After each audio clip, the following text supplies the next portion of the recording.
Hi everyone, it's Reverend Sarah Grady from St. Paul's United Church in Paris, Ontario, doing my Tuesday check-in a lot later than I would normally do it. If you check out my home office clock here, is almost 5:30 p.m. There has been lots going on today, and I want you to keep checking out our YouTube channel, keep checking our updates, because I will very soon be able to show you why I looked like this today. Can you guess what I am? Had a little bit of fun with some colleagues doing some recording by Zoom, and we are going to be producing something that you get to watch very soon. So stay tuned for that. We celebrated on Sunday, the first Sunday of Advent, and we lit our candle of hope, and it's the thing that feels like we are short of the most right now. We talked on Sunday about experience of hope made known through God in our biblical narrative and the unfolding of that throughout the Old Testament into the New Testament, and the idea of prophets whose voices spoke of a new hope that would be born, and of course that new hope would be Jesus, and how that unfolded in the New Testament. And we talked on Sunday about one of the most amazing things that I know of that holds hope for me, and that was refugee sponsorship. So back in 1980, when I was chatting with Bruce and Velda Cochran a while ago, Velda was telling me all about the sponsorship that St. Paul's did, the first one back in 1980 for the Liu family, and we would have celebrated a 40th anniversary of that this past October, and so that was what I highlighted in our sermon time, and you'll see that Karen was going to send out the PowerPoint and the announcement for that too, so that you can see that story in those pictures. And what an amazing and wonderful story it is, 4 generations later, still unfolding, that story of a family seeking refuge here in Canada. It's the story of so many of our families, whether they're 1 generation back or 10. So how amazing. I've actually had the real privilege of hearing refugee stories from many different places in our world. My home congregation, Islington United in Toronto, has been sponsoring folks to come over from wherever is needed since 1979.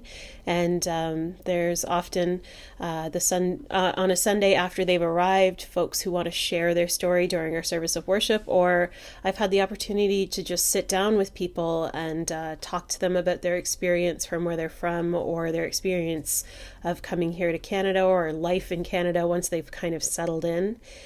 And the thing about somebody who comes from a place where they're seeking refuge, it's all different. Everybody comes for a different reason, but the end goal to me is all the same. They're hopeful for a life that is better than the one that they had in their home country, whether it's for violence or oppression, political pressure, whatever that might be. We sponsored a journalist one time who in his home country would have been killed for something that he wrote that went against government at the time. Amazing and beautiful stories that I have had the honor of hearing over the years. And so I wonder for you, as we move into this season of Advent, as we look towards Christmas and things are looking very different than we are used to, I wonder what you are hopeful for. That was actually, we enjoyed our first Sunday of Zoom Sunday School with the Go Project, and the leadership for that is Alana Martin, who's the executive director of the Go Project, the executive minister. And that was what she asked us all on Sunday morning. She said, as we begin the season of Advent, what are you hopeful for? Well, I would like to name for you that I am hopeful that despite being 9 months into a pandemic, that we will in the new year probably move back to some semblance of a life that we were used to before. I'm hopeful for the things that were weighing us down or holding us back before this pandemic forced us to live in a new way will not be brought back. It's been something that's actually happened and unfolded for me over these last few months. You know, we started March 15th was our last in-person worship for St. Paul's United Church, and so we were right in the middle of Lent, and so we were hopeful in those first few weeks of the pandemic and the announcements that we would make it to Easter. And then we got to Easter and we were hopeful that maybe by June we might be back.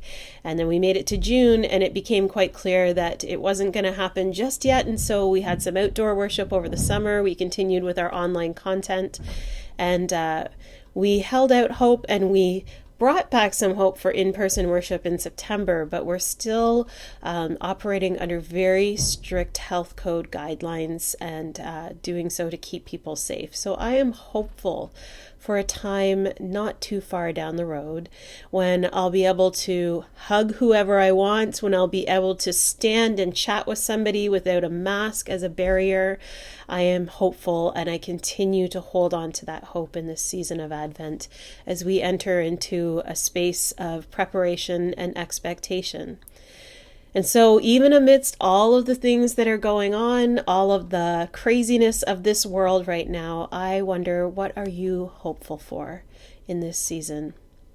I hope that wherever you are this day, whatever this week holds for you, that you know that we are praying for you and offering our support in whatever way we can. And above all, I hope and I pray that you are doing well, that you are feeling well, and that we'll get to see each other very soon. Talk to you later, friends.